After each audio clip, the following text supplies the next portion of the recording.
Hello guys welcome to my another mini vlog. आज चाहिँ म हजुरहरूलाई नयाँ चटपटीको रेसिपी लिएर आएको छु। हेर्नु होला, यहाँ चाहिँ मैले प्याज काटेर हालिसकेँ, आलु हालेँ, हरियो मटर, धनियाँ, त्यसै गरी फिङ्गर चिप्स हाल्दैछु म चाहिँ।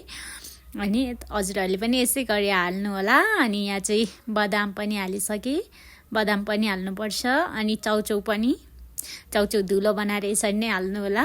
यसरी नै मिलाइ हाल्नुपर्ने हुन्छ। अनि चाउचाउ मसला पनि हाल्नु होला, चाउचाउ मसला पनि हाल्ने गाइज। अनि त्यस पछाडि तेल, यो चाहिँ हामीले तताकी तेल हाल्यौ। अनि स्वादअनुसार नुन, स्वादअनुसार अमिलो, अनि यो चाहिँ चटपटे मसला हो, चटपटे मसला पनि हाल्नु होला।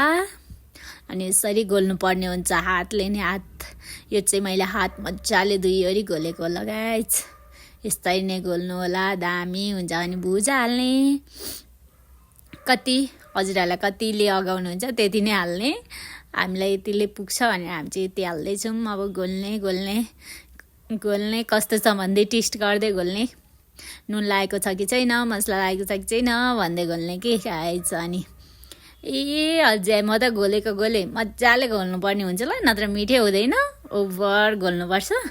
अनि यहाँ चाहिँ मेरो हात चाहिँ डरिरहेको थियो क्या थोरै, त्यो म चाहिँ देखाउँदैछु क्या, मेरो औँला डऱ्यो भनेर देखाइसकेको थिएँ होइन। अनि यस्तो गर्ने। अब गिलो हाल्ने, मैले चाहिँ गिलो चटपटी बनाउनु लागेको हो नि त। अनि गिलो यस्तरी हाल्ने। अनि गिलो हालेपछि मजाले गिलोलाई घोलेपछि हामीले टेस्ट गर्नुपर्ने हुन्छ। मेरो चाहिँ त्यतिमै चाड सक्यो। अनि यो चाहिँ हामीले सुक्खा चटपट राखेको थियौँ, अनि त्यो लास्टमा खाएँ गाइज। मेरो चाहिँ चाड सकिहाल्यो त्यतिमै, अनि बन्द भइहाल्यो कि थोरै चार्ज थियो, त्यही भएर यो चाहिँ मैले सुक्खा खाँदैछु। सुक्खा पनि एकदम मिठो भएको थियो। अनि मैले बुढोलाई पनि खानु न भनेर चाख्न दिएँ, अनि उहाँले पनि मिठो छ भन्नुभयो। Thanks for watching guys, bye by.